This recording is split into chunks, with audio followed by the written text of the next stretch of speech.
শুক্রবার সকালে রায়গঞ্জে জেলা প্রশাসনের উদ্যোগে আয়োজিত হলো বর্ণাঢ্য অনুষ্ঠান এবং পদযাত্রা।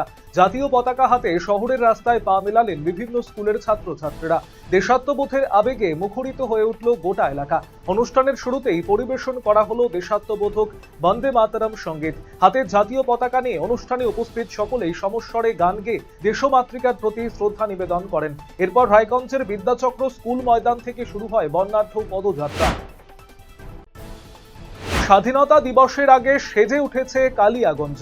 কালিয়াগঞ্জ বিডিও অফিস থেকে শুরু করে পুরসভা বিভিন্ন সরকারি ভবন সাজিয়ে তোলা হচ্ছে ডিজিটাল আলোয়। জল করে উঠছে তিরঙ্গার ডিজিটাল আলো। শুধু আলোর রোশনাই নয়, স্বাধীনতা দিবসকে স্মরণীয় করে রাখতে কালিয়াগঞ্জ শহরের বুকে শুরু হয়েছে সাংস্কৃতিক এবং শৈল্পিক কর্মকাণ্ডের মেলবন্ধন।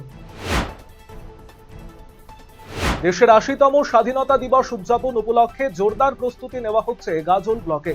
স্থানীয় কদুবাড়ি যোগ সংঘের উদ্যোগে প্রবল উৎসাহ উদ্দীপনার মধ্য দিয়ে ৮০তম স্বাধীনতা দিবস পালন করা হচ্ছে। তার প্রস্তুতি চলছে জোর কদমে। স্বাধীনতা দিবস উপলক্ষে শনিবার ভোরে প্রভাত ফেরি করবেন তারা। স্বাধীনতা দিবস উপলক্ষে গাজল ব্লক প্রশাসন এবং গাজল পঞ্চায়েত সমিতি ও গাজল ব্লক যুব কল্যাণ দপ্তরের উদ্যোগে শহরে বর্ণাঢ্য শোভাযাত্রা অনুষ্ঠিত হলো। গাজল ব্লক ক্যাম্পাস থেকে শুরু হয়ে শহরের বিভিন্ন এলাকা পরিক্রমা করে পুনরায় বিডিও অফিস চত্বরে এসে শেষ হয়। পদযাত্রায় অংশগ্রহণ করেন উত্তর মালদার সাংসদ খগেন মুর্মু, গাজলের বিডিও সুমন ঘোষ, যুগ্ম বিডিও মীর সোহেল শেখাওয়াত সহ অন্যান্যরা।